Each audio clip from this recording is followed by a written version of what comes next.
Hi guys, good evening everyone and welcome back to my YouTube channel. दोस्तों, आज मैं आप लोगों के समक्ष में एक टॉपिक लेकर उपस्थित हो रहा हूँ, हाजिर हो रहा हूँ। इसे समझने का कोशिश करें, प्रयास करें और मेरा टॉपिक है युद्ध। दोस्तों, आप हम सभी जानते हैं युद्ध किसे कहते हैं, लेकिन युद्ध सिर्फ दो देशों के बीच में और बहुत सारे देशों के बीच में लड़ने वाले जंग को ही युद्ध नहीं कहते हैं। युद्ध का युद्ध बहुत प्रकार का होता है। दोस्तों, यह समझने वाली बात है। जैसे एक समाज में व्यवस्थित कुप्रथाओं के प्रति लड़ने वाले जंग को भी युद्ध कहते हैं, और एक माता पिता के द्वारा अपने संतान के प्रति सुनहरा भविष्य देखने वाले और करने वाले मेहनत को भी एक जंग, एक युद्ध कहते हैं।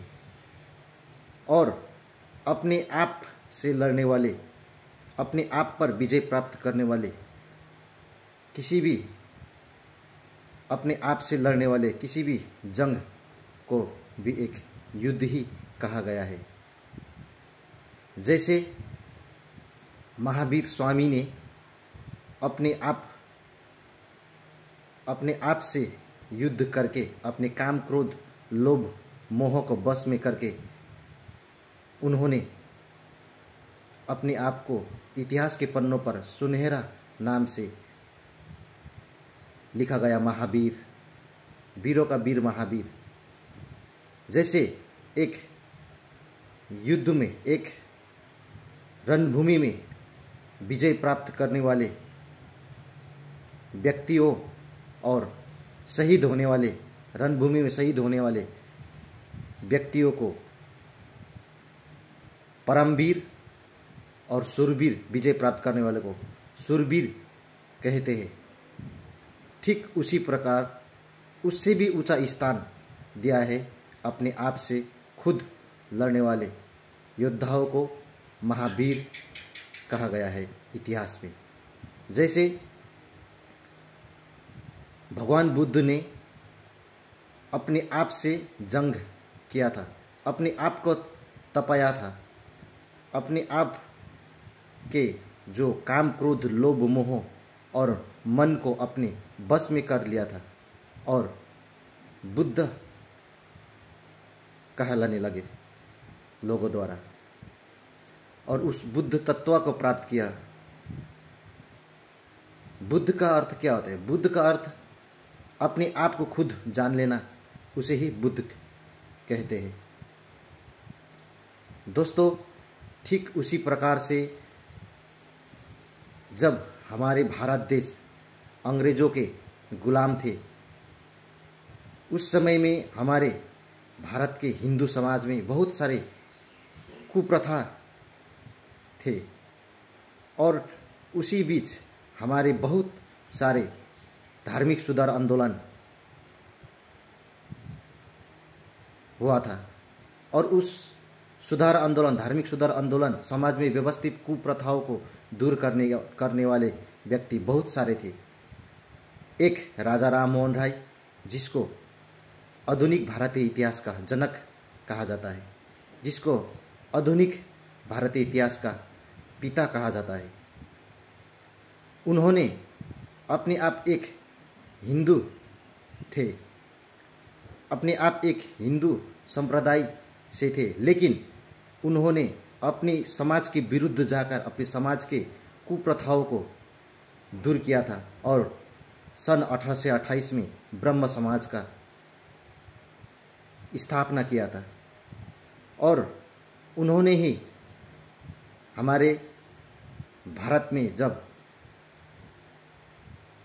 बहुत सारे कुप्रथा थे समाज में, जैसे शिक्षा में सुधार किया था, सती प्रथा को रोका था, विधवा पुनर्विवाह करवाया था, ठीक उसी प्रकार एक अंग्रेज शासक लॉर्ड विलियम बेंटिक ने भी सन 1829 में इस नियम को पारित किया गया था, सरकारी अधिनियम में जोड़ा गया था।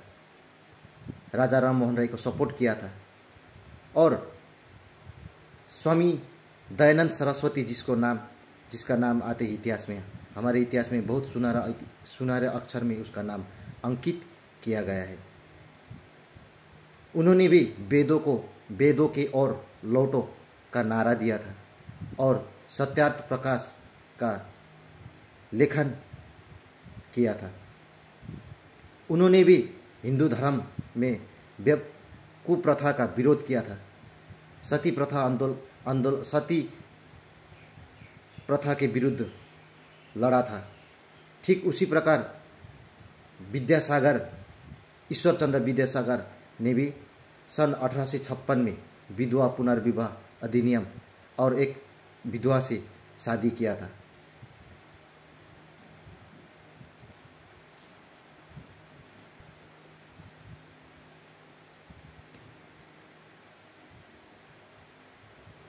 और दोस्तों, युद्ध के प्रकार बहुत सारे हैं और सभी युद्धों में सबसे बढ़कर अपने आप के क्रोध, लोभ, मोह के ऊपर विजय प्राप्त करने वाले व्यक्तियों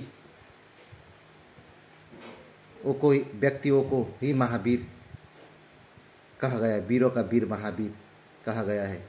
और इसी युद्ध को सर्वश्रेष्ठ माना गया है हमारे इतिहास में। दोस्तों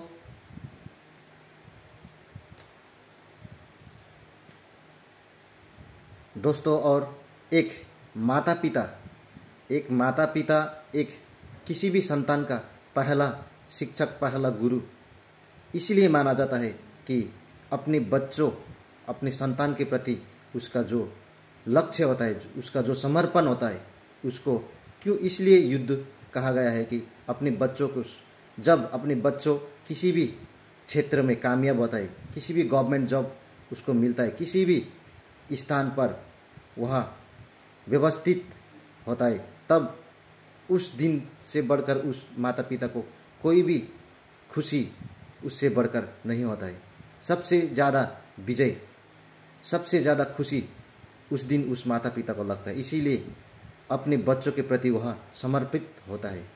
इसीलिए अपने बच्चों के सुनहरे भविष्य के लिए बहुत सारे कठिनाइयाँ झेलकर संपत्ति अर्जन करता है। दोस्तों, इसी के साथ आज मैं आप लोगों के साथ में यह मेरा कॉन्सेप्ट अंत करना चाहता हूँ। दोस्तों, अच्छा लगे तो इसको लाइक, कमेंट, शेयर और सब्सक्राइब करें। तब तक के लिए दूसरा वीडियो का इंतज़ार करें। Till then, bye bye, thank you.